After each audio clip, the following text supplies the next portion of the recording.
سب سے قریب ترین رشتہ خامد اور بیوی۔ لباس سے زیادہ کوئی چیز میرے قریب ہے؟ آپ کے قریب لباس سے زیادہ کوئی چیز قریب ہے؟ بولو۔ تو اللہ تعالیٰ کہہ رہا ہے کہ میری بیوی میرا لباس ہے، اور میری بیوی سے کہہ رہا ہے کہ تیرا خامن تیرا لباس۔ تو میں سے مراد سب شادی شدہ، جتنے شادی شدہ لوگ ہیں۔ تو میں بھی کون ہے شادی شدہ طلبہ میں؟ ماشاءاللہ کافی بابرکت مجمع ہے۔ ہاں اچھا، تو اللہ تم سے کہہ رہا ہے تمہاری بیوی تمہارا لباس ہے۔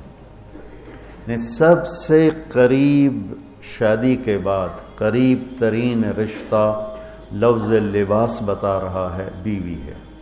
قریب ترین رشتہ بیوی ہے، اور جو قریب ترین ہوتا ہے وہ پہلے ہوتا ہے، اس کا حق پہلے آ جاتا ہے، قریب ہو گیا۔ اور کل میں نے کہا تھا کہ لباس اور میرے درمیان کوئی چیز حائل نہیں ہے۔ اس سے میں نے وہ ایک حدیث کو اس کے ساتھ جوڑا تھا جو آپ نے حضرت فاطمہ رضی اللہ تعالیٰ عنہ سے فرمایا تھا کہ جسے میں پسند کروں اسے تو پسند نہیں کرے۔ تو چپ کر کے واپس چلی گئیں اور اپنی اور بیگمات رسول سے فرمایا کہ بھائی آپ جانو اور آپ کا مسئلہ، میں اب اس میں نہیں پڑتی۔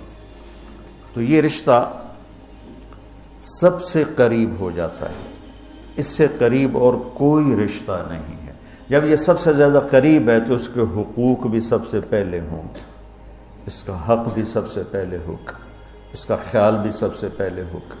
ہمارا جوائنٹ فیملی سسٹم ہے۔ میں کوئی بچیوں کو ساس سسر کے خلاف نہیں بھڑکا رہا، جو سسرال میں زیادتی ہو رہی ہے میں اس کے ازالہ کی کوشش کر رہا ہوں۔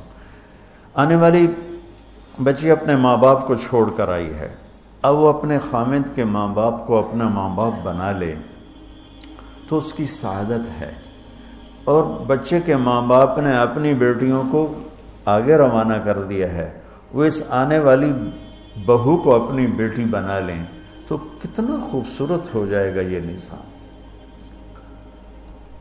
لیکن تربیت بھی نہیں ہے اور سیرت بھی سامنے نہیں ہے۔ مجھے حدیث یاد آ گئی، میرے نبی نے فرمایا یہ جو میرے انصار مدینہ ہیں، سنو بڑی عجیب حدیث ہے، یہ جو میرے انصار مدینہ ہیں یہ اتنے اچھے ہیں، ان کے گھر کسی کی بیٹی جب شادی ہو کے آتی ہے تو اسے یہ احساس ہی نہیں ہوتا میں سسرال میں ہوں یا ماں باپ کے پاس ہوں۔ یہ میں چاہتا ہوں، یہ میری تشریح میں کوئی کمی زیادتی ہو جاتی ہوگی، کوئی سائڈ زیادہ بیان ہو جاتی ہے، کوئی کم ہو جاتی ہے، لیکن میں یہ چاہتا ہوں۔ یہ حدیث مجھے اللہ نے ابھی یاد دلوائی ہے، حیات الصحابہ میں ہے، جلد اول میں ہے، کہ آپ نے فرمایا کہ یہ جو میرے انصار، میں دوبارہ کہہ رہا ہوں، یہ جو میرے انصار مدینہ ہیں یہ اتنے قابل تعریف ہیں کہ ان کے گھر جب کسی کی ڈولی اترتی ہے تو اس آنے والی بچی کو یہ احساس نہیں ہوتا کہ میں اپنے گھر میں ہوں یا سسرال کے گھر میں۔ میرے عزیزو، کم از کم تم جو میری اولاد ہو، تم میری روحانی اولاد ہو، تم تو میری بات کو آگے چلاؤ کہ تم اپنے گھر کو، اپنی بیوی کو اس طرح رکھو، اپنے ماں باپ کو بھی اس پہ تیار کرو، اپنی بہنوں کو اس پہ تیار کرو۔ ایک رخ تنقید دی، اے کر دی بھائی، اے کر دی بھائی، یہ سارا یہ میرا ماحول ہے۔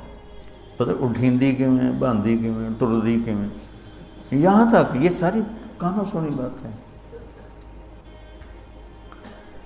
تو بچے کے ماں باپ کہیں ہماری بیٹیوں کی تو شادی ہو گئی، اللہ نے ہمیں بیٹی دے دی ہے، اب ہم اس کو بیٹی بنا کے رکھیں گے، اور آنے والی کہے کہ میرے ماں باپ کو تو میں نے چھوڑ دیا، اب میرے خامد کے ماں باپ میرے ماں باپ ہیں، میں نے ان کے پاؤں دھو کے پینے ہیں، تو خود اپنی خوشی سے سارے گھر کی خدمت کرے، کون روکتا ہے؟ لیکن جو ہمارا ایک جابرانہ ماحول ہے اس نے اس رشتے کو توڑ کے رکھ دیا ہے۔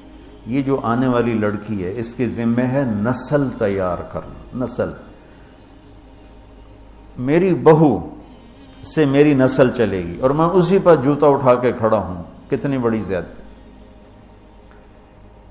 ماں یہ نہیں سوچتی کہ میری نسل جو چلے گی اس لڑکی سے چلے گی۔ اب ساس اگر یوں سوچے کہ میری نسل اس سے چلے گی، سسر یوں سوچے میری نسل اس سے چلے گی، خامند یوں سوچے یہ میری نسل اس سے چلے گی، خامند کی بہنیں یوں سوچے ہمارے بھائی کی، ہمارے باپ کی نسل اس سے چلے گی، تو ہم اس کو عزت دیں، محبت دیں، پیار دیں۔